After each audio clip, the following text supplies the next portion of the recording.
اللہ وبرکاتہ۔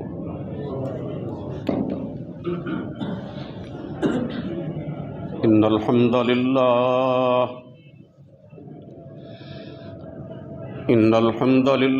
نحمده ونستعینه ونستغفره ونعوذ باللہ من شرور انفسنا ومن سیئات اعمالنا، من يهده الله فلا مضل له ومن يضلله فلا هادي له، وأشهد أن لا إله إلا الله وحده لا شريك له، وأشهد أن محمدا عبده ورسوله،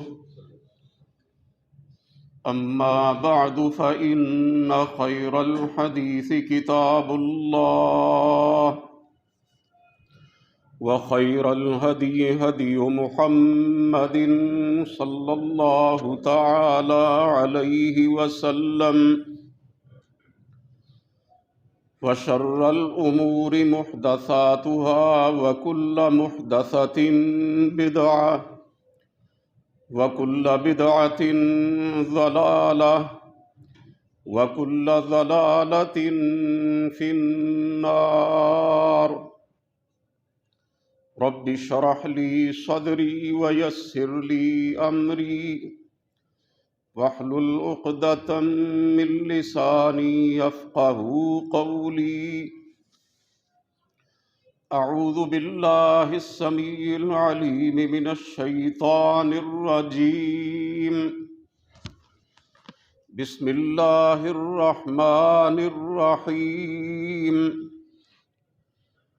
والذين يؤذون المؤمنين والمؤمنات بغير ما اكتسبوا فقد احتملوا بهتانا وإثما مبينا۔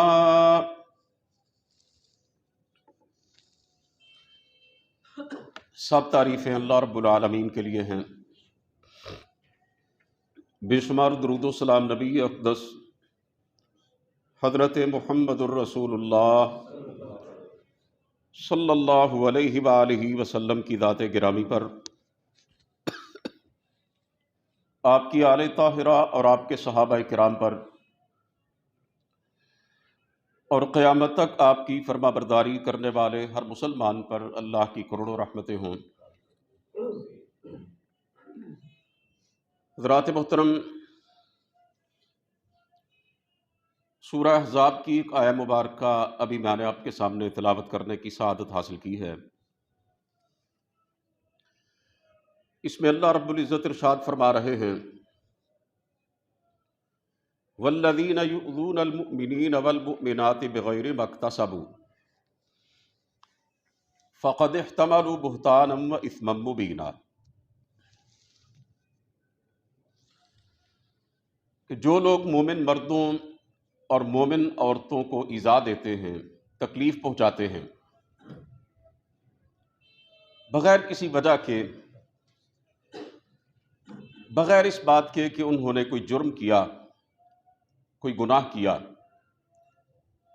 خواہ مخواہ انہیں اذیت پہنچاتے ہیں، تو وہ اپنے سر پر بہتان اور بہت بڑے گناہ کا بوجھ اٹھاتے ہیں۔ اس آیہ مبارکہ کا ترجمہ سماعت فرمانے کے بعد بآسانی ہم اس نتیجے پر پہنچ سکتے ہیں کہ مسلمانوں کو تکلیف پہنچانا، اہل ایمان کو اذیت دینا، یہ مسلمانوں کے لیے زیبا نہیں ہے اور ان کے شایان شان نہیں ہے۔ حدیث پاک کا جب ہم مطالعہ کرتے ہیں تو ہم اس نتیجے پر پہنچتے ہیں کہ دوسروں کو ستانا، دوسروں کو دکھ دینا، دوسروں کو تکلیف پہنچانا، دوسروں کے دلوں کو زخمی کرنا، دوسروں کو رنج پہنچانا اور دوسروں کو تکلیف پہنچا کر پھر خوش ہونا اور دوسروں کو اذیت دے کر اس پہ فخر کرنا، یہ مسلمانوں کا طریقہ نہیں ہے، بلکہ یہ علامت النفاق ہے، یعنی یہ منافقانہ کردار ہے۔ مدینہ منورہ میں آپ جانتے ہیں کہ بہت سے منافق تھے، وہ رسول کریم صلی اللہ علیہ وسلم کے صحابہ کرام کو مختلف حوالوں سے تکلیفیں پہنچاتے، نت نئے شوشے چھوڑتے، اہل ایمان پر طعن و تشنیع کے تیر برساتے، انہیں اپنی زبان سے بہت اذیت دیتے۔ قرآن کریم میں اس حوالے سے کئی باتیں ارشاد فرمائی گئی ہیں، بلکہ آپ کو یہ بھی معلوم ہے کہ انہوں نے تو رسول کریم صلی اللہ علیہ وسلم کی زوجہ محترمہ سیدہ عائشہ رضی اللہ تعالی عنہا پر جھوٹا الزام لگا کر رسول مقبول صلی اللہ علیہ وسلم کو بھی بڑی اذیت پہنچائی، اور اسی طرح مختلف مواقع پر آپ صلی اللہ علیہ وسلم کے خلاف جھوٹا پروپیگنڈا کیا۔ غرض کے منافقین سرکار دو عالم صلی اللہ علیہ وسلم کو اور صحابہ کرام کو اپنی زبان سے بہت تکلیفیں پہنچاتے۔ تو آپ صلی اللہ علیہ وسلم نے ایک دفعہ مسجد نبوی کے منبر پر کھڑے ہو کر یہ بات ارشاد فرمائی، یا معشر من آمن بلسانہ ولم یؤمن بقلبہ لا تؤذوا المسلمین، اے وہ لوگو جو صرف زبانی کلامی ایمان لائے ہیں اور ایمان ان کے دلوں میں داخل نہیں ہوا، یعنی وہ منافق ہیں، اوپر اوپر سے اسلام کا دعویٰ کرنے والے ہیں، صرف انہوں نے ایمان کا اقرار کیا ہے، ابھی ایمان ان کے دلوں کی گہرائیوں میں نہیں پہنچا۔ آپ صلی اللہ علیہ وسلم نے فرمایا کہ مسلمانوں کو ایذا نہ دیا کرو، مسلمانوں کو کسی طرح سے بھی تکلیف نہ پہنچایا کرو۔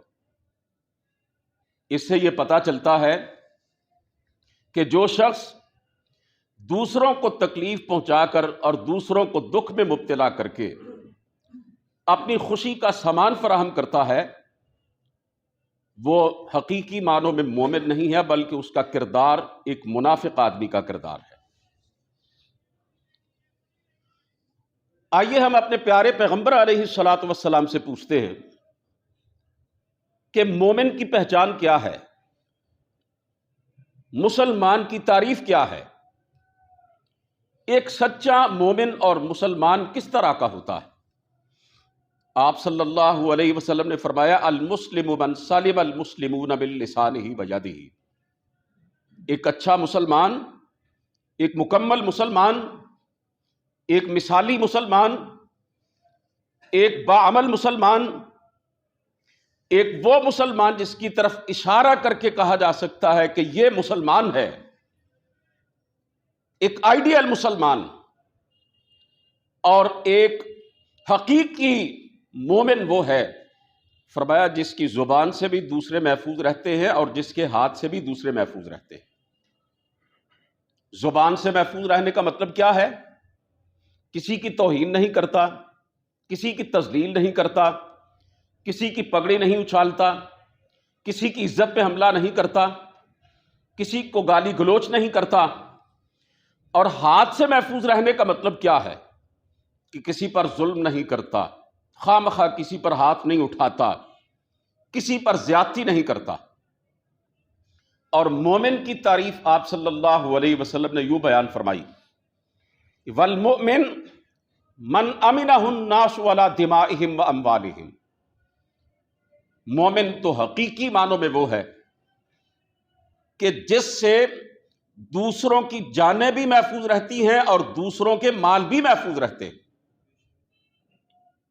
انسان دوسروں کے لیے کس طریقے سے باعث اذیت بن سکتا ہے؟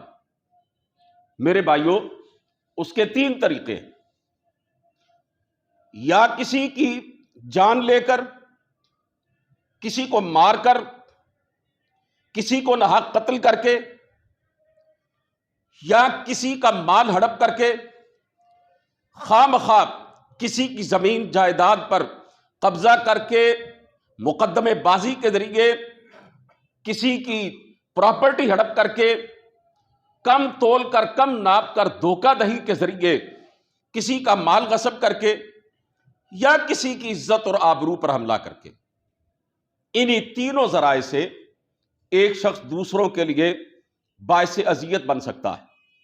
سرکار دو عالم صلی اللہ علیہ وسلم نے ارشاد فرمایا، کل المسلم علی المسلم حرام دمہ و مالہ و عرضہ، ایک مسلمان پر دوسرے ہر مسلمان کی جان بھی حرام ہے، مال بھی حرام ہے اور عزت بھی حرام ہے۔ یعنی نہ وہ کسی کی جان پر حملہ کرے، کسی پر زیادتی کرے، کہ ہر مسلمان کی جان بھی محترم ہے، نہ کسی کا مال ناجائز طریقے سے کھائے کہ ہر مسلمان کا مال بھی محترم ہے، اور نہ کسی مسلمان کی عزت و آبرو کو تار تار کرے کہ ہر مسلمان کی عزت اور اس کی آبرو بھی بڑی محترم ہے۔ قرآن کریم کی دو صورتیں ایسی ہیں جو لفظ ویل سے شروع ہوتی ہیں۔ ویل کیا چیز ہے؟ حضرت عبداللہ ابن عباس رضی اللہ تعالیٰ عنہما فرماتے ہیں، جو کہ صحابہ کرام میں قرآن کریم کی تفسیر کے حوالے سے بڑا اونچا مقام رکھتے ہیں، اور جن کے بارے میں رسول کریم صلی اللہ علیہ وسلم نے ارشاد فرمایا تھا، اللہم علمہ القرآن وفقہہ فی الدین، اے اللہ میرے چچا کے بیٹے عبداللہ کو قرآن کا فہم عطا فرما اور دین کی سمجھ عطا فرما۔ یہ دعا رسول کریم صلی اللہ علیہ وسلم نے ان کے بارے میں فرمائی تھی۔ وہ حضرت عبداللہ بن عباس رضی اللہ تعالیٰ عنہما فرماتے ہیں، الویل واد من النار، کہ ویل جہنم کی ایک وادی کا نام ہے، اور یہ جہنم کے سب سے نچلے حصے میں ہے۔ فرمایا اس وادی کے اندر جہنمیوں کا خون جمع ہوتا ہے، ان کی پیپ اکٹھی ہوتی ہے، ان کی غلاظت جمع ہوتی ہے۔ یہ بدترین وادی ہے جہنم کی، اور قرآن کریم کی دو صورتیں اس لفظ ویل سے شروع ہوتی ہیں۔ ایک صورت کون سی ہے؟ اللہ فرماتے ہیں ویل للمطففین، ہلاکت ہے مطففین کے لیے۔ مطففین کن کو کہتے ہیں؟ جو تولتے اور ناپتے ہوئے لوگوں کو تھوڑا سا کم دیتے ہیں۔ جب تولتے ہیں تو ہاتھ کی ایک یا دو انگلیوں کے ذریعے چیزوں کو گراتے جاتے ہیں، اور جب ناپتے ہیں تو پھر بھی کچھ کم کر دیتے ہیں۔ ظاہری بات ہے کہ جو بندہ کسی سے معاوضہ پورا لیتا ہے، پیسے پورے لیتا ہے، لیکن کم تول کے اور کم ناپ کے دیتا ہے، تو اس شخص کو بڑی تکلیف ہوتی ہے، اذیت ہوتی ہے کہ اس نے میرا مال غصب کیا ہے۔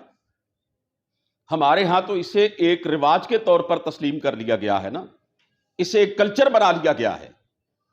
آپ ہوٹلوں پہ جائیں، اور آپ جاتے بھی ہیں، وہاں پہ لکھا ہوتا ہے جی 1 کلو کڑاہی 1200 روپے کی، 1500 روپے کی، اور جب وہ 1 کلو کڑاہی آتی ہے تو آپ محسوس کرتے ہیں کہ یہ تو کم ہے۔ آپ پوچھتے ہیں تو جواب دیا جاتا ہے جی 800 گرام ہے۔ اگر آپ نہ پوچھیں تو پھر اس میں بھی کوئی مذائقہ نہیں ہے، آپ کا مال ہڑپ کر لیا جائے گا۔ یہ ایک مثال میں نے آپ کے سامنے دی ہے، ورنہ ہمارے معاشرے میں ایسی درجنوں مثالیں موجود ہیں کہ لوگوں کا مال مختلف ناجائز طریقوں سے ہڑپ کر کے انہیں اذیت پہنچائی جاتی ہے۔ اللہ فرماتے ہیں ویل للمطففین، کم تول کے، کم ناپ کے، وزن کم کر کے، پیمانہ کم کر کے لوگوں کو تکلیف دینے والے لوگوں کے لیے جہنم کی دردناک عذاب والی وادی ہے۔ اور دوسری صورت کون سی ہے؟ اللہ فرماتے ہیں ویل لکل ہمزۃ لمزہ، یہ ویل، یہ جہنم کی وادی ان لوگوں کے لیے ہے کہ جو لوگوں کے عیب ٹٹولتے رہتے ہیں، لوگوں کی غیبتیں کرتے رہتے ہیں، چغلیاں کرتے رہتے ہیں، بندگان خدا کو ذلیل و رسوا کرنے کی کوشش میں لگے رہتے ہیں، دوسروں کی عزت اور آبرو کو مٹی میں ملانے کے لیے سرگرم رہتے ہیں۔ آپ کو معلوم ہے کہ عزت بنانے کے لیے بعض اوقات انسان کی زندگی گزر جاتی ہے، برسوں اپنا کردار پیش کرنا پڑتا ہے، اپنی ساکھ بنانا پڑتی ہے، اپنے کردار کو لوگوں کے سامنے صاف ستھرا رکھنا پڑتا ہے۔ یہ عزت یوں ہی قائم نہیں ہوتی۔ وہ شخص کتنا ذلیل اور گھٹیا ہے کہ جو برسوں کی لوگوں کی بنائی ہوئی عزت کو ایک لمحے کے اندر خراب کرنا چاہتا ہے۔ یہ چغل خور، یہ غیبت کرنے والا اللہ کے ہاں انتہائی ناپسندیدہ ہے، اور اس کی وعید سے قرآن کریم کی یہ سورت شروع ہوتی ہے، ویل لکل ہمزۃ لمزہ۔ فرمایا ہر عیب جو کے لیے اور چلتے پھرتے چغل خور کے لیے جہنم کی یہ بدترین وادی ہم نے تیار کر رکھی۔ قرآن کریم کی ان دونوں سورتوں کا آغاز اس بات کا اعلان کرتا ہے کہ دوسرے مسلمانوں کے لیے اظہار آسانی کا باعث بننا، زبان کے ذریعے یا اپنے رویے کے ذریعے، یہ کسی طرح بھی ایک مومن کے کردار سے لگا نہیں کھاتا۔ ہمارے معاشرے میں کئی لوگ ایسے ملتے ہیں کہ جن کا وجود ہی دوسرے لوگوں کے لیے باعث اذیت ہے۔ انہوں نے جب بھی کسی سے بات کرنی ہے، ایسے الفاظ بولنے ہیں جو دل کو چیر کے رکھ دے۔ ان کے ہاتھ میں چھری نہیں ہوتی، ان کی زبان دو دھاری تلوار کا کام دیتی ہے۔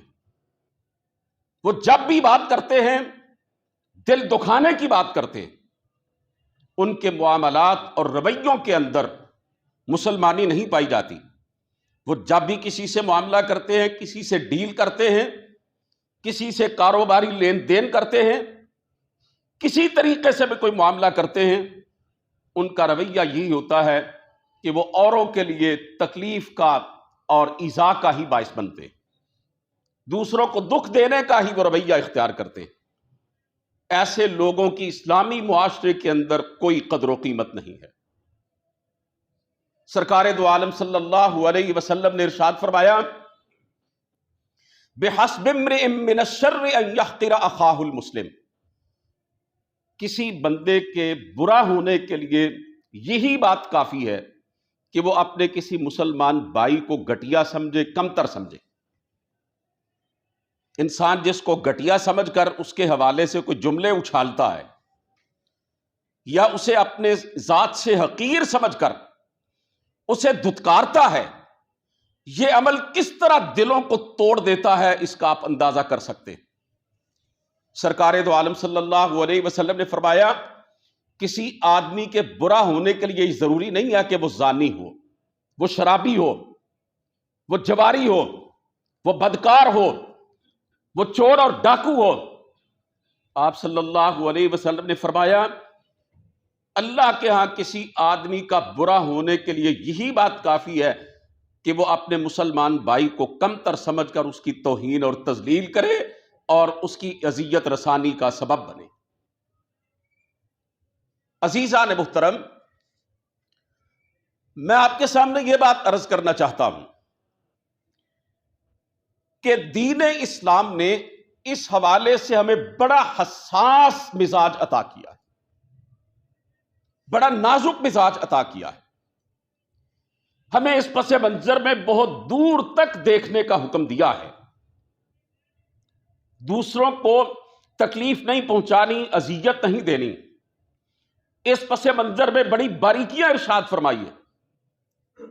سرکار دو عالم صلی اللہ علیہ وسلم نے ارشاد فرمایا اذا کنتم ثلاثہ فلا یتناجی اثنان دون الآخر من اجل ان یؤذنا، جب تم تین ہوتے ہو تم سفر میں 3 اکٹھے ہو، کسی مجلس میں 3 بیٹھے ہوئے ہو، جہاں بھی تمہاری تعداد 3 تک پہنچ جائے تو تم میں سے 2 ایک دوسرے کے ساتھ سرگوشی نہ کریں، تم میں سے ایک دوسرے کے کان میں بات نہ کرے۔ فرمایا اس کی وجہ سے وہ جو تمہارا تیسرا بھائی ہے بیٹھا ہوا تمہارے پاس، اسے اذیت ہوگی۔ خواہ تم کتنی ہی اچھی بات کر رہے ہو، بلکہ میں تو اس سے بھی آگے بڑھ کے کہتا ہوں، خواہ تم قرآن کریم کی آیت ہی ایک دوسرے کے کان کے اندر کیوں نہیں پڑھ رہے، خواہ 2 آدمی رسول کریم صلی اللہ علیہ وسلم کی حدیث ہی کان میں ایک دوسرے کو کیوں نہیں بتلا رہے، کتنی ہی بلائی کی بات کیوں نہ ہو۔ آپ صلی اللہ علیہ وسلم نے فرمایا ایک کو چھوڑ کر 2 آدمی قطعاً آپس میں سرگوشی نہ کریں، ایک دوسرے کے کان میں کوئی بات نہ کہے۔ اس لیے اسے کیا معلوم کہ تم کیا کہہ رہے ہو، وہ کیا جانے تم کس حوالے سے بات کر رہے ہو، اسے تکلیف ہوگی، اسے اذیت پہنچے گی۔ پہلا خیال اس کے دل میں یہ آئے گا کہ شاید میرے حوالے سے کوئی بات ہو رہی ہے، کوئی نیگیٹو بات کی جا رہی ہے، شاید ان کے ساتھ اب میرا اتنا وقت گزرا ہے، میں نے ان کے ساتھ سفر کیا ہے، اٹھا بیٹھا ہوں، میری کوئی بات ان کو ناپسند آئی ہے جس پر یہ ڈسکس کر رہے ہیں، یا کم از کم اس کے دل میں یہ خیال تو ضرور آئے گا نا کہ میرے یہ ساتھی آپس میں ایک دوسرے سے بات کر رہے ہیں، انہوں نے مجھے اتنی اہمیت نہیں دی کہ اپنی بات کے اندر شریک کریں۔ وہ اپنے آپ کو کمتر محسوس کرے گا، اس کے دل کو تکلیف پہنچے گی کہ انہوں نے مجھے اس قابل ہی نہیں سمجھا کہ اپنی گفتگو میں شریک کریں اور اپنے معاملے کی بنک مجھے پڑھنے دیں۔ میرے بھائیوں، آپ اس وقت مسجد میں آئے ہیں، آپ میں سے ہر کوئی اپنے جسم کو صاف کر کے اپنے پاک کپڑے پہن کے آیا ہے۔ یقیناً آپ میں سے بہت سے خوشبو لگا کر بھی آئے ہوں گے۔ سرکار دو عالم صلی اللہ علیہ وسلم کا یہ فرمان آپ نے سنا ہوگا، من اکل البصل والثوم فلا یقربن مساجدنا، جس نے کچا پیاز اور کچا لہسن کھایا ہو اسے یہ حق نہیں ہے کہ ہماری مسجدوں میں آئے۔ اس کے منہ سے بدبو آ رہی ہوگی، اسمیل آ رہی ہوگی، دوسروں کو ناگواری محسوس ہوتی ہوگی۔ اس کی وجہ کیا ہے؟ اس کی وجہ وہی ہے مسلمانوں کو اذیت دینے والی بات، کہ جب کوئی بندہ کچا لہسن اور پیاز کھا کر آئے گا اور آ کے صف میں کھڑا ہوگا تو پھر اس کے دائیں بائیں جو نمازی کھڑے ہیں ان کو کراہت محسوس ہوگی، ناگوار بدبو ان کی ناک میں جائے گی، اور اس طریقے سے نہ صرف ان کے جذبات جو ہیں وہ مجروح ہوں گے، بلکہ نماز میں ان کے خشوع و خضوع پر بھی ضرب لگے گی، ان کی توجہ نماز سے ہٹ جائے گی۔ اسی حدیث پاک میں رسول کریم صلی اللہ علیہ وسلم نے فرمایا کہ یاد رکھو جن باتوں سے، جن چیزوں سے تمہیں اذیت پہنچتی ہے، فرشتوں کو بھی ان سے تکلیف پہنچتی ہے۔ کچا لہسن اور پیاز کھا کے بدبودار منہ کے ساتھ اگر تم میں سے کوئی مسجد میں آتا ہے تو انسانوں کو بھی ایذا پہنچاتا ہے، اور جو فرشتے اللہ کے گھر میں آئے ہوئے ہیں ان کو بھی اذیت پہنچتی ہے۔ یاد رکھیے اللہ کا کوئی گھر ایسا نہیں ہے جہاں اللہ کی رحمت کے فرشتے موجود نہ ہوں۔ یہ تو فرشتوں کی حاضری کی جگہ ہیں، نوری فرشتوں کے اکٹھ اور اجتماع کے مقامات ہیں۔ رسول کریم صلی اللہ علیہ وسلم نے ایک حدیث پاک ارشاد فرمائی جو اس بات کی تائید کرتی ہے۔ آپ نے فرمایا مجتمع قوم فی بیت من بیوت اللہ ویتدارسونہ بینہم الا نزلت علیہم السکینہ وغشیتہم الرحمہ وحفتہم الملائکہ، کہ جب اللہ کے کچھ بندے اللہ کے کسی گھر میں جمع ہوتے ہیں، کسی مسجد میں اکٹھے ہوتے ہیں، ذرا کھولو جگہ دے اے جڑے آخر تے بیٹھے ہیں ذرا انہوں جگا دیو. اللہ اکبر. آپ صلی اللہ علیہ وسلم نے فرمایا پھر اللہ کے گھر میں جمع ہو کر قرآن کریم کی تلاوت کرتے ہیں اور اسے سمجھنے کے لیے آپس میں وہ کوشش کرتے ہیں. آپ نے فرمایا اس مسجد کے اندر کیا ہوتا ہے؟ اللہ نزلت علیہم السکینہ، اللہ کی خاص رحمت اترتی ہے ان بندوں پر. وحفتہم الملائکہ، فرشتے اس مسجد کے اندر آ کے ان لوگوں کو گھیر لیتے ہیں. فذکرہم اللہ فی من عندہ، اور اللہ اپنی بارگاہ کے مقرب فرشتوں میں اپنے ان بندوں کا تذکرہ کرتا ہے.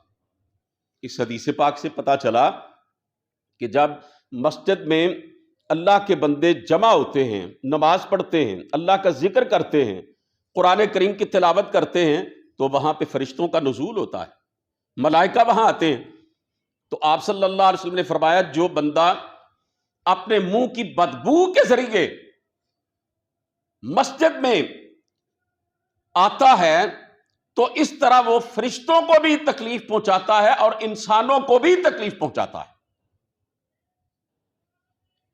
یہ تو حلال چیزیں ہیں نا، لہسن اور پیاز، یہ تو ہم اپنے ہر کھانے کے اندر استعمال کرتے ہیں. ان کی بدبو بھی مسجد میں پھیلانا جائز نہیں ہے. آپ نے فرمایا ایسا بندہ مسجد کے قریب بھی نہ آئے. تو جو چیزیں حرام ہیں یا کم از کم مکروہ ہیں، سگریٹ اور بیڑی کی مثال دینا چاہوں گا، نسوار کی مثال دینا چاہوں گا، اور بھی کئی چیزیں ایسی ہیں جو ہمارے معاشرے میں پھیلی ہوئی ہیں. جو بندہ ان کی سمیل کے ذریعے مسجد میں آ کر لوگوں کی ایذار آسانی کا باعث بنتا ہے، اسے اس حدیث پاک سے سبق حاصل کرنا چاہیے. سرکار دو عالم صلی اللہ علیہ وسلم نے فرمایا اتقوا اللاعنین، دو لعنت والی جگہوں سے بچو. صحابہ اکرام نے پوچھا اللہ کے رسول وہ لعنت والی جگہ کون سی ہیں؟ آپ نے فرمایا الذی یتخلی عن فی طریق الناس او فی ظلہم. فرمایا وہ شخص کہ جو لوگوں کے راستے میں، لوگوں کے آنے جانے کی جگہ میں، یا لوگوں کے لیے کسی سایہ دار جگہ کے اندر پیشاب یا پخانہ کر دیتا ہے. آپ صلی اللہ علیہ وسلم کے ارشاد گرامی کا مطلب کیا ہے؟ دو لعنت والی جگہوں سے بچو. ظاہر ہے جو راستے میں یا لوگوں کے سائے کی جگہ میں جہاں لوگ اٹھتے بیٹھتے ہیں، جہاں پہ مسافر چلتے ہوئے کچھ دیر رک کے آرام کرتے ہیں، ان جگہوں کے اندر گندگی پھیلاتا ہے، لوگ اس کی بدبو سے پریشان ہوں گے، اس کی غلاظت سے انہیں تکلیف پہنچے گی. اور حدیث پاک کے مفہوم میں یہ بات شامل ہے کہ اگر لوگوں نے اس پہ لعنت کر دی، اس کو کوئی بد دعا دے دی تو وہ اس کو لگ جائے گی. اب ذرا غور کیجئے کہ دین اسلام ہمیں اس حوالے سے کتنا سینسیٹیو بنانا چاہتا ہے کہ ذرہ برابر بھی تکلیف ہماری وجہ سے دوسرے مسلمانوں کو نہیں پہنچنی چاہیے. راستوں کے اندر گندگی پھیلا دینا، غلاظت پھیلانا اور بندگان خدا کے لیے اذیت کا باعث بننا، اللہ کے رسول کے ارشاد گرامی کے مطابق یہ لعنت والا کام ہے. بلکہ ہمیں تو یہ حکم دیا گیا ہے اماطۃ الاذی عن الطریق صدقہ، کہ اگر تم جا رہے ہو راستے پر اپنے قدم رکھتے ہوئے چلتے جا رہے ہو اور تمہیں کوئی تکلیف دہ چیز راستے میں پڑی ہوئی ملتی ہے، کوئی کانٹا ہے، کوئی ہڈی ہے، کوئی کنکر ہے، کوئی پتھر ہے، کوئی کیلے کا چھلکا ہے، کوئی ایسی چیز ہے جو دوسروں کے لیے تکلیف کا باعث بن سکتی ہے، فرمایا تم نے اسے پاؤں کی ٹھوکر سے ہٹا دیا یا ہاتھ سے اٹھا کے اسے ایک سائڈ پہ کر دیا، اللہ کے ہاں تمہارا یہ عمل بھی نیکی لکھا جائے گا، یہ صدقہ لکھا جائے گا. ہمیں تو یہ تعلیم دی گئی ہے کہ راستوں سے موذی چیزوں کو ہٹانا اور دوسروں کے لیے سہولت اور آسانی کا باعث بننا یہ بہت بڑی نیکی ہے. چہ جائے کہ راستوں کے اندر تکلیف دہ چیزیں بکھیر کر لوگوں کے لیے اذیت کا سبب بنا جائے.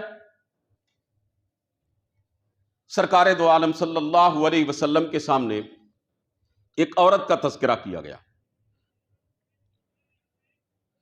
کہ تصوم اللیل تقوم اللیل و تصوم النہار، صرف 5 فرض نمازیں نہیں پڑھتی بلکہ اس کی رات کا زیادہ تر وقت نوافل میں گزرتا ہے، بڑی عبادت گزار ہے، راتوں کو کھڑی رہتی ہے اللہ کی بارگاہ میں، اور صرف رمضان کے فرضی روزے نہیں رکھتی بلکہ نفلی روزے بھی رکھتی ہے۔ وہ قائم اللیل اور صائم النہار ہے۔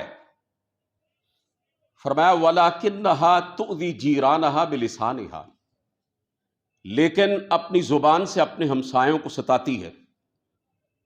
آپ صلی اللہ علیہ وسلم نے فرمایا لا خیر فیہا، اس عورت کے اندر کوئی خیر نہیں ہے، یعنی اس کی نمازیں، اس کے روزے، اس کا صدقہ و خیرات، اس کی یہ ساری نیکیاں اس کے لیے اللہ کے ہاں خیر اور بلائی کا باعث نہیں ہے۔ اس کا یہ نفلی نمازیں پڑھنا، تہجدیں پڑھنا اور نفلی روزے رکھنا کسی کام کا نہیں ہے۔ اور آگے آپ نے فرمایا ہی فی النار، یہ عورت جہنمی ہے، کہ اس کے ہمسائے اس کی زبان درازی سے محفوظ نہیں ہیں، اپنے پڑوسیوں کو وہ تکلیف دیتی ہے، اذیت پہنچاتی ہے۔ اور ایک دوسری عورت کا تذکرہ کیا گیا کہ جو صرف فرض نمازیں پڑھتی ہے، 5 فرض روزے رکھتی ہے رمضان کے، بتایا گیا وہ تھوڑا بہت صدقہ کر لیتی ہے۔ سرکار دو عالم صلی اللہ علیہ وسلم نے اس کے بارے میں جب یہ سنا نا کہ اپنے ہمسایوں کو وہ تکلیف نہیں دیتی، دوسرے اس کی زبان کی تکلیف سے محفوظ ہیں، آپ صلی اللہ علیہ وسلم نے فرمایا ہے فی الجنہ، یہ عورت جنت میں جائے گی۔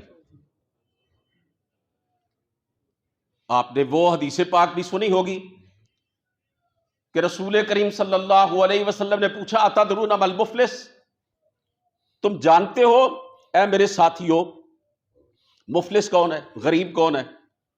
تو صحابہ کرام نے بتلا دیا اللہ کے رسول جس کے پاس روپیہ پیسہ نہیں، درہم و دینار نہیں، جس کے پاس وسائل اور ذرائع نہیں ہے وہ غریب ہے۔ آپ نے فرمایا نہیں، میری امت کا غریب وہ ہے جو روز قیامت نمازیں لے کر آئے گا، روزے لے کر آئے گا، صدقہ و خیرات لے کر آئے گا، اس کے پاس نیکیوں کے انبار ہوں گے، لیکن اس نمازی نے، اس روزے دار نے، اس حاجی نے، اس سخی نے، اس نیکوکار آدمی نے ساتھ ساتھ کیا کیا ہوگا؟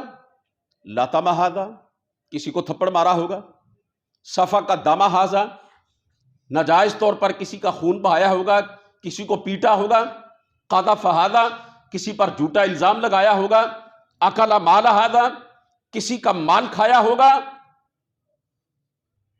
اللہ تعالیٰ کی بارگاہ میں روز قیامت وہ سارے لوگ اٹھ کھڑے ہوں گے اور کہیں گے یا اللہ ہمیں بدلہ دلوایا جائے۔ اللہ تعالیٰ فرمائیں گے فرشتوں سے کہ اس کی نیکیاں ان لوگوں کے اندر تقسیم کر دو جن کو دنیا میں یہ تکلیفیں پہنچاتا رہا ہے۔ یعنی کسی پر جھوٹا الزام لگا کے زبان سے تکلیف پہنچائی، کسی کو مار کر، کسی کے چہرے پہ تھپڑ رسید کر کے، کسی کا خون بہا کر اس نے اپنے ہاتھوں سے تکلیف پہنچائی، اور کسی کے ساتھ دھوکہ کر کے، فراڈ کر کے، کم تول کے، کم ناپ کے، دغا کر کے، کرپشن کر کے، بے ایمانی اور خیانت کر کے کسی کا مال ہڑپ کیا، ان کے اندر اس کی نیکیاں تقسیم کر دو، نیکیاں ختم ہو جائیں گی ساری، اور ابھی وہ لوگ کھڑے ہوں گے کچھ مطالبہ کرنے والے، اللہ فرشتوں سے فرمائیں گے اب ان کی برائیاں لے کر اس شخص کے کھاتے میں ڈال دو۔ فرمایا اللہ کے رسول نے کہ اس کے سر پر گناہوں کے گٹھڑ لادے جائیں گے اور اسے ذلیل کر کے جہنم کے اندر ڈال دیا جائے گا۔ فرمایا میری امت کا غریب یہ ہے۔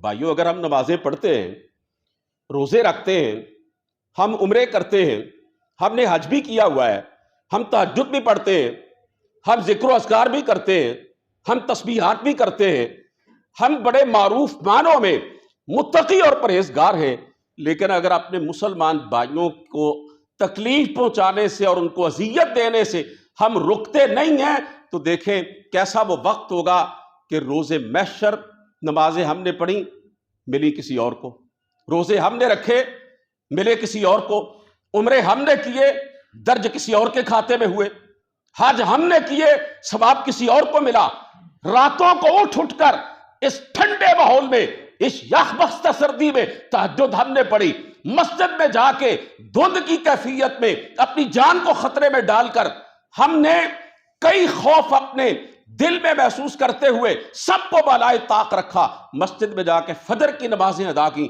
ملی کسی اور کو، ذکر و اذکار ہم نے کیے، وظائف ہم نے پڑھے، اجر کسی اور کو ملا۔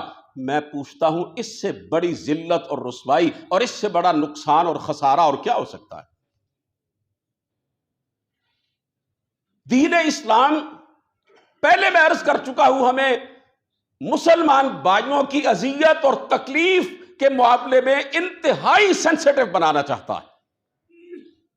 سرکار دو عالم صلی اللہ علیہ وآلہ وسلم اس شخص کو بدترین قرار دیتے ہیں، اکرم الرجل مخافت الشر، قیامت کی نشانیوں میں سے ایک نشانی آپ صلی اللہ علیہ وسلم نے بیان فرمائی کہ کسی آدمی کی عزت اس وجہ سے نہیں کی جائے گی کہ یہ بڑا نیک ہے، پرہیزگار ہے، متقی ہے، صاحب علم ہے، فرمایا کسی آدمی کی عزت اس وجہ سے کی جائے گی قیامت کے نزدیک کہ اس کے شر سے بندہ بچ جائے، اس کی زبان سے بچ جائے، اس کے ہاتھ سے، اس کے ظلم سے بچ جائے۔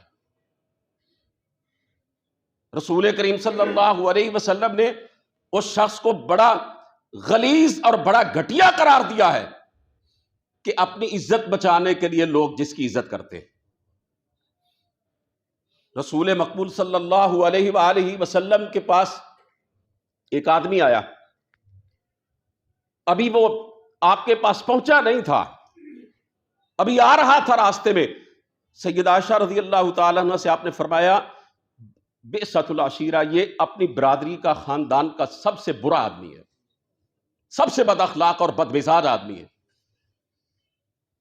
وہ آپ کے پاس بیٹھ گیا، اس نے آپ سے باتیں کی، پھر چل پڑا۔ تو سیدہ عائشہ رضی اللہ تعالیٰ عنہ کو ایک بات پر حیرت ہوئی، کہنے لگی اے اللہ کے رسول، آپ نے فرمایا تھا یہ اپنے برادری قبیلے کا بڑا برا آدمی ہے اور آپ نے اتنے اخلاق سے اس سے باتیں کی، اس کا کیا سبب ہے؟ تو آپ صلی اللہ علیہ وسلم نے فرمایا عائشہ تم نے مجھے بد اخلاق کب دیکھا تھا؟ آپ ذرا غور کریں کہ جو آدمی اپنی زبان سے، اپنے طرز عمل سے، اپنے رویے سے دوسروں کو تکلیف پہنچاتا ہے، کائنات کا امام اسے کہہ رہا ہے یہ بدترین آدمی ہے۔ آج ہم کئی حوالوں سے دوسروں کی تکلیف کا سبب بنتے ہیں۔ آپ صلی اللہ علیہ وسلم نے دوسروں کو ایذا پہنچانے والے کو مومن ہی قرار نہیں دیا ہے۔ ذرا توجہ کیجئے، میں ایک حدیث پاک آپ کے سامنے پڑھنے جا رہا ہوں۔ 3 دفعہ آپ نے یہ بات ارشاد فرمائی، واللہ لا یؤمن، واللہ لا یؤمن، واللہ لا یؤمن، اللہ کی قسم وہ مومن نہیں، اللہ کی قسم وہ مومن نہیں، اللہ کی قسم وہ مومن نہیں ہے۔ کوئی عام آدمی قسم اٹھا کے کوئی بات کرے تو ہم یقین کر لیتے ہیں، میں پوچھتا ہوں دونوں جہانوں کا تاجدار قسم اٹھائے کسی بات پر تو کیا اس پہ یقین نہیں کیا جائے گا؟ صحابہ بڑے حیران ہوئے کہ یہ ناطق وحی جس شخص کے بارے میں ارشاد فرما رہے ہیں قسم اٹھا کر کہ اس کا ایمان ہی نہیں، یہ مومن ہی نہیں ہے۔ فوراً پوچھا قالوا من یا رسول اللہ، کہا اللہ کے رسول یہ کون ہے بدبخت؟ آپ نے فرمایا الذی لا یأمن جارہ بوائقہ، میں اس شخص کے بارے میں قسمیں اٹھا کے بتلا رہا ہوں وہ مومن نہیں ہے جس کا ہمسایہ اس کی تکلیف اور ایذا سے محفوظ نہیں ہے۔ آج ذرا اپنے معاشرے میں دیکھیے، شاید ہی آپ کو کوئی ہمسایہ ایسا ملے جسے اپنے پڑوسی سے ٹھنڈی ہوا آ رہی، جو اس کے بارے میں گواہی دیتا ہو کہ یہ میری جان مال اور عزت کا خیال رکھتا ہے، اس نے مجھے کبھی کوئی تکلیف نہیں پہنچائی ہے۔ اور اللہ کے رسول نے فرمایا جو 4 نعمتیں اگر کسی کو ملے دنیا میں، بڑی عظیم نعمتیں، ان میں سے ایک نیک ہمسایہ ہے۔ آئیے میں بھی اپنا جائزہ لوں اور ذرا آپ بھی اپنا محاسبہ کریں کہ اگر ہم لوگوں سے یہ پوچھیں کہ تم نے ہمیں کیسا پایا، کبھی ہم نے تمہیں کوئی تکلیف تو نہیں پہنچائی، اپنے دوستوں سے، عزیزوں سے، رشتہ داروں سے، اپنے پاس اٹھنے بیٹھنے والوں سے، اپنے ساتھ معاملات کرنے والوں سے، تو کتنے لوگ ہوں گے جو ہمارے حق میں شہادت دیں گے کہ بھئی تیری طرف سے ہمیں کبھی کوئی تکلیف نہیں پہنچی ہے، کبھی تو نے ہمیں دکھ نہیں دیا، کبھی نہیں ستایا۔ بعض لوگ ہمارے معاشرے میں ایسے، بلکہ بہت سے لوگ ایسے ہیں جن کی تکلیف اور ایذا رسانی سے اللہ کی قسم ہے ان کی بیوی بھی محفوظ نہیں ہے۔ وہ سب سے زیادہ ستاتے ہیں تو اپنی بیویوں کو اپنے گھروں کے اندر، گالیاں دیتے ہیں بیوی کو، زبان درازی کرتے ہیں بیوی کے خلاف، شدت کرتے ہیں، سختی کرتے ہیں بیوی پر، اپنی بیوی کے بہن بھائیوں اور ماں باپ کو برا بھلا کہتے ہیں، اس کی عزت نفس کو مجروح کرتے ہیں۔ اور بعض لوگوں نے مردانگی کو یہ سمجھ لیا ہے کہ مردانگی اسی کا نام ہے کہ بیوی کو دبا کے رکھو، باہر لوگوں کے سامنے بھیگی بلی بن کے رہتے ہیں اور گھر کے اندر بیوی کے سامنے جلاد صفت ہوتے ہیں۔ اللہ کے رسول صلی اللہ علیہ وسلم نے فرمایا خیرکم خیرکم لأہلہ وانا خیرکم لأہلی، تم میں سے اچھا آدمی وہ ہے جو اپنے بیوی بچوں کے لیے اچھا ہے۔ اور اپنی مثال دی میرے نبی نے، میں قربان جاؤں اپنے پیارے پیغمبر کی عظمت پر، فرمایا میں تم میں سب سے زیادہ اپنے بیوی بچوں کے لیے اچھا ہوں۔ اور جس کے گھر میں اس کی شریک حیات اس کے شر سے اور تکلیف سے محفوظ نہ ہو، وہ اچھا آدمی ہے۔ اسی طرح بعض اوقات ہم غلط جگہ پر گاڑی پارک کر دیتے ہیں، دیکھتے ہی نہیں ہیں کہ کہیں یہ دوسروں کو اذیت رسانی کا سبب تو نہیں بن جائے گی۔ اس طریقے سے گاڑی لگاتے ہیں کہ دوسروں کے لیے وہ اپنی گاڑیاں، اپنی سواریاں نکالنے کا کوئی راستہ ہی نہیں بچتا ہے۔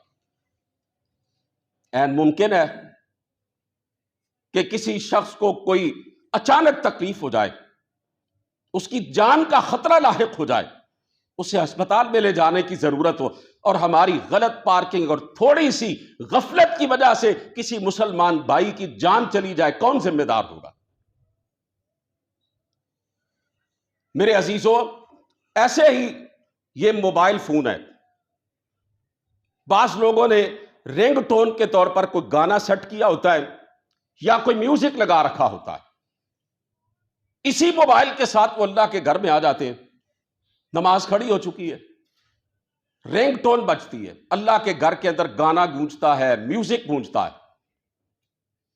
امام کے لیے کتنا باعث تکلیف ہے، اس کے لیے قرات کرنا مشکل ہو جاتا ہے۔ دائیں بائیں آگے پیچھے جو نمازی کھڑے ہیں، سب کے سب اس کی وجہ سے اذیت میں مبتلا ہو جاتے ہیں،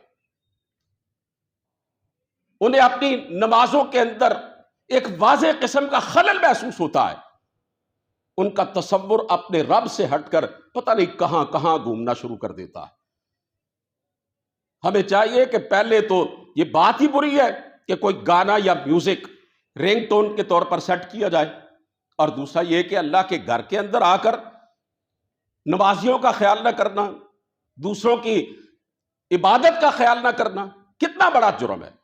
ایک دفعہ رسول کریم صلی اللہ علیہ وسلم اعتکاف میں بیٹھے ہوئے تھے اور کچھ صحابہ بلند آواز سے قرآن کریم پڑھ رہے تھے، آپ صلی اللہ علیہ وسلم نے انہیں منع فرمایا اور آپ نے ان سے یہ کہا کہ آہستہ آواز میں قرآن کریم کی تلاوت کرو، یناجی ربہ، تم میں سے ہر ایک جو بھی مسجد میں موجود ہے اپنے رب سے باتیں کر رہا ہے، کوئی نماز پڑھ رہا ہے، کوئی رکوع میں ہے، کوئی سجدے میں ہے، کوئی کسی کیفیت میں ہے، کوئی اللہ کو یاد کر رہا ہے۔ اس طرح دوسروں کی تکلیف اور اذیت کا سامان مت بناؤ۔ دین اسلام نے تو ہمیں عبادات میں بھی اس بات کا خیال رکھنے کا درس دیا ہے کہ لوگوں کے لیے ہماری عبادت، ہماری تلاوت، ہمارے ذکر و اذکار اذیت اور تکلیف کا باعث نہ بنے۔ دنیاوی معاملات تو دور کی بات ہے، لیکن میں بڑی بدقسمتی ہے یہاں کہنا چاہتا ہوں، آج ہمارے حکمران جو اس وقت ہیں اور جو ماضی کے ہیں، یقین جانے وہ سب سے زیادہ اپنے عوام کے لیے تکلیف اور اذیت کا باعث بنے۔ لوگوں کا مال ہڑپ کیا، سرکاری خزانے پہ ڈاکہ ڈالا، اربوں کھربوں روپے انہوں نے اس ملک کے کروڑوں عوام کے لوٹے، کرپشن کے پہاڑ کھڑے کیے۔ آج ان کی اس خباثت اور بددیانتی کی وجہ سے خزانہ خالی ہو چکا ہے، ملک کی معیشت ڈوب رہی ہے، ہچکولے کھا رہی ہے، اور ہمارے حکمران در بدر کشکولے گدائی لے کے پھر رہے ہیں اور بھیک مانگتے پھر رہے ہیں کہ ہمیں کچھ ڈالر دے دو، ہمیں کچھ پیسے دے دو۔ مختلف بہانے بنا کر دنیا کے ملکوں سے وہ چند روپے مانگ رہے ہیں۔ آج ان کی وجہ سے 22 کروڑ عوام جو ہے وہ تکلیف اور اذیت میں مبتلا ہے۔ انہوں نے قوم کے ساتھ کیسا سلوک کیا ہے، آٹے کا روٹی کا بھی محتاج بنا دیا ہے۔ اور آپ کو معلوم ہے کہ سندھ کے اندر ایک شخص 6 بچیوں کا باپ، ننھے منھے بچوں کا واحد سہارا، آٹا لینے کی کوشش میں وہ جناب بیچارہ فوت ہو گیا۔ کس طرح تکلیف پہنچائی ان ظالموں نے۔ اور ایک باریش آدمی، اس کی تصویر دیکھ کر واضح طور پر پتہ چلتا ہے کہ نمازی آدمی ہے، دیندار آدمی ہے، اتنی بڑی داڑھی ہے اس کے چہرے پر، ایک سچا مسلمان نظر آتا ہے۔ وہ اپنے چھوٹے چھوٹے بچوں کو بھوک سے بلکتا ہوا نہیں دیکھ سکا، مہنگائی اور گرانی کی وجہ سے کھانے پینے کا انتظام نہیں کر سکا، اپنے بچوں کو بھی مار دیتا ہے اور اپنی جان بھی لے دیتا ہے۔ آج یہ جو غربت ہے، یہ جو مہنگائی ہے، یہ جو والدین اپنے چھوٹے چھوٹے بھوکے پیاسے بچوں کو دیکھ کے تڑپتے ہیں، اور یہ جو عوام بلک رہے ہیں، مہنگائی کی چکی میں پس رہے ہیں، اس کا سبب کیا ہے؟ ہمارے ذمہ دار لوگوں نے، ہمارے حکمرانوں نے ان عوام کے مال پہ ڈاکہ ڈال کر ان کو اذیت کے اندر مبتلا کیا ہے، اور ان کو ایک ایسی زندگی جو ہے وہ جینے پر مجبور کر رہے ہیں۔ خدا کی قسم، میں سیالکوٹ میں ایک درس قرآن کے پروگرام میں گیا، وہاں انگلینڈ سے آئے ہوئے ایک صاحب موجود تھے، انہوں نے پی ایچ ڈی کی ہوئی تھی، وہ اپنے خاندان سمیت برسوں پہلے برطانیہ منتقل ہو چکے تھے۔ انہوں نے 2-3 دفعہ پہلے اشاروں میں بات کی، پھر 1-1.5 گھنٹے کے بعد کہنے لگے کہ میں ساری صورتحال دیکھ چکا ہوں، اللہ کا شکر ہے میں اس ملک کو چھوڑ کر اپنی فیملی سمیت برطانیہ منتقل ہو گیا، یہاں کی تو زندگی سے موت بہتر ہے۔ اس لیے میرے عزیزوں، ہمیں اپنی ذمہ داری کو بھی محسوس کرنا ہوگا۔ یہ جو حرام خور اور بددیانت ٹولہ ہم پہ مسلط ہے نا برسوں سے، ان کو ہم نے ہی اپنی گردنوں پر بٹھایا ہے۔ ایسے ایسے مناظر کہ صاف طور پر ہم دیکھتے ہیں یہ بددیانت ہے، بے ایمان ہے، کرپٹ ہے، پھر بھی ہم ان کو جولیاں بھر بھر کے ووٹ دیتے ہیں، ہم ان کے ظلم کے اندر شریک ہیں۔ اس ملک کے عوام کا بھی قصور ہے، آج بھی ہم انہی کا دم بھرتے ہیں، انہی کے نام کے نعرے لگاتے ہیں، گویا ہم ہی اپنے آپ کو اور دوسروں کو تکلیف دینے کا ایک طریقے سے سبب بن رہے ہیں۔ وقت کافی ہو چکا ہے، میں انہی الفاظ پر اکتفا کرتا ہوں۔ سرکار دو عالم صلی اللہ علیہ وسلم کے کئی فرامین میں نے آپ کے سامنے پڑھے ہیں۔ اچھا مسلمان وہ ہے، حقیقی مومن وہ ہے جو دوسروں کو کسی طرح سے بھی تکلیف نہیں دیتا، ان کی ادار ثانی کا باعث نہیں بنتا۔ اللہ سے دعا ہے کہ وہ ہمیں دوسروں کے لیے باعث خیر بنائے، باعث شر نہ بنائے۔ وآخر دعوانا الحمدللہ رب العالمین۔